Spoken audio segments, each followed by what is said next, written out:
There are a few facts of life these days that most young men simply cannot accept. 1. That video game skills don't actually translate to real-life skills. 2. That when it comes to cologne, less is more. And 3. That all women actually poop. I can't tell you the numerous times that I've heard men say in conversation, "Girls? Girls don't poop." The thought is simply disgusting to them. Repulsive. Horrific. How could such a beautiful creature do such a terrible thing? And yet I've heard guys go on and on about their poop stories without shame. However, if a girl told such a story, it would be inconceivable. She would be X'd off the potential girlfriend list for life. Now, since I was X'd off this list a couple of years ago for a video called Free Chipotle, which fortunately has been removed from the internet, I now feel at liberty to share such a story and break all social norms, even on Valentine's Day. Without further ado, my poop story, complete with animations for your enjoyment. It all began one snowy winter day in January 2011. My mom's side of the family was meeting up for a post-Christmas gathering at a rustic bar and grill in the middle of nowhere, Minnesota. We sat down, chatted, and I enjoyed a delicious Reuben sandwich. Now afterward, I took a trip to the good old Banyo to relieve myself. And I'm not going to beat around the bush. When I say relieve myself, I mean poop. There, I said it. I walked into the bathroom and naturally chose the handicap stall. I sometimes feel slightly inconsiderate choosing the stall because if handicap stalls were anything like handicap parking lots, I would be out $250 and would potentially be towed off the restroom at an inopportune time. However, along with its extra legroom, which being 5'11", I find completely necessary, this handicap stall had a special feature.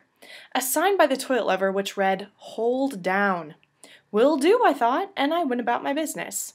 Now, when it came to flushing, I followed directions and held down the lever, which unfortunately caused the contents of the bowl to slowly rise. At this point, I'm not sure if the Thousand Island dressing from my Reuben had gone to my head, but for some reason I thought, surely this will go down.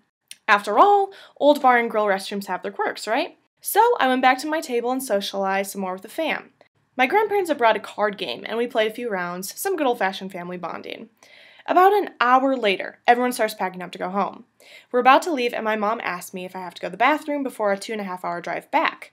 I think better safe than sorry, and I head to the bathroom with her. Lo and behold, when we open the door to the bathroom, the place is flooded.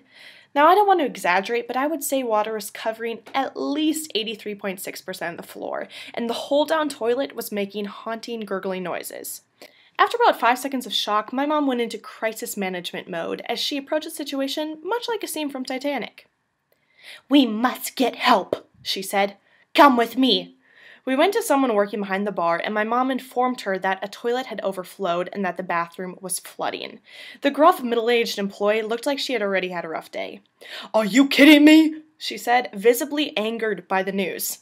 My mom and I went to the bathroom, and I waited by the sink as my mom used the only stall with a few patches of dry land. The disgruntled employee came in, pushing a mop and bucket and holding a plunger while loudly grumbling under her breath. As I'm waiting, my grandma walks in and looks completely horrified by the wreckage. "What happened?" she gasped. "Somebody clogged the toilet," the employee hollered. "And they didn't tell anyone?" "Nope." "I know. Isn't that just terrible?" my mom said as she came out of the stall. "Who would do that?" asked my grandma as she went in. "I don't know, but it is so inconsiderate." By now, I can hear the employee grunting with each plunge and probably resisting the urge to throw up. "This is disgusting," she said. "I just want to say, I am so sorry that you have to do this," said my mom in her goodbyes. "This was not your responsibility." "Well, sometimes you gotta clean up other people's messes," she replied. My mom and I headed back to the car where my dad was waiting. "What took so long?" he asked. "Carl, you would not believe. The women's bathroom flooded because some toilet overflowed, and the little rat who clogged it didn't tell anyone. Now some poor girl working at the bar is not only fixing it, but also has to clean up all that crap. I feel so bad for her," said my mom as she reclined into her chair. It wasn't until about halfway through the car ride that I fessed up to being the pooper, which obviously resulted in ridicule and humiliation from my parents. And that, my friends, is my poop story.